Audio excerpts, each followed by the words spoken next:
हर सुबह जब वह महिला कच्चे अंडे पीती, 3 आदमी उसे ध्यान से देखते। फिर एक आदमी चुपके से अपनी जीभ दिखाता। जब उसे मौका मिलता, यह आदमी बेशर्मी की हदें पार कर देता। उसका नाम डोंगजू था। उसे पूरे शहर का सबसे बड़ा मूर्ख समझा जाता था।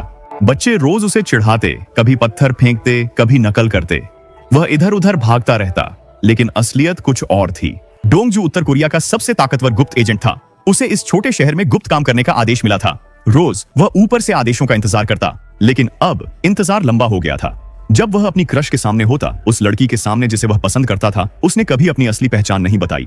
वह उस दिन की प्रतीक्षा कर रहा था जब उसे असली मिशन मिलेगा। शानदार सूट पहनकर खुद को हीरो के रूप में पेश करेगा, अपनी मूर्ख छवि छोड़कर। लेकिन वह दिन नहीं आया, इसलिए उसे इस शहर में मूर्ख बनकर छिपना पड़ा। कभी कभी वह सुपर हीरो की तरह लोगों की मदद करता, लेकिन हमेशा मूर्ख बनना आसान नहीं था। हर सुबह बाहर जाने से पहले डोंगजू टॉयलेट पेपर लेता, उसे नाक में ठूंसता और तब तक खुजलाता जब तक नाक से धाराएं नहीं निकलती।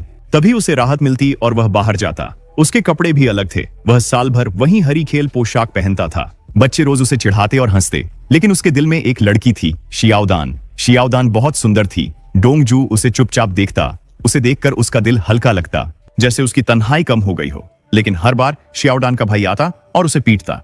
शहर में सब डोंगजू को पागल समझते थे, एक व्यक्ति को छोड़कर। वह जनरल स्टोर की मालिक थीं, जिन्होंने डोंगजू को अपनाया था। पिछले 2 साल से डोंगजू वहां काम कर रहा था। हर दिन जब एक लड़की सिगरेट खरीदने आती, वह डोंगजू के लिए सबसे सतर्क पल होता। वह लड़की के लिए बिल बना रहा था जब एक मोटे और चिपचिपे अंकल जो डिलीवरी कर रहे थे वहां आए। इस मोटे अंकल को कम मत समझिए, वह डोंगजू का एकमात्र संपर्क था जो पिछले 16 साल से यहाँ गुप्त एजेंट के रूप में रह रहा था। हर दिन डोंगजू को लगता था शायद आज कोई मिशन आएगा। अंकल उसे देखते ही सिर हिलाकर चले जाते। लेकिन एक बरसाती रात कुछ अलग हुआ। डोंगजू हर महीने कुछ मूर्खता करता था ताकि उसकी छवि बनी रहे, पर इस बार उसकी हरकत को उसकी क्रश ने देख लिया। शियाओदान डोंगजू का दिल टूट गया। उसे लगा जैसे उसने सबके सामने कुछ शर्मिंदा कर दिया।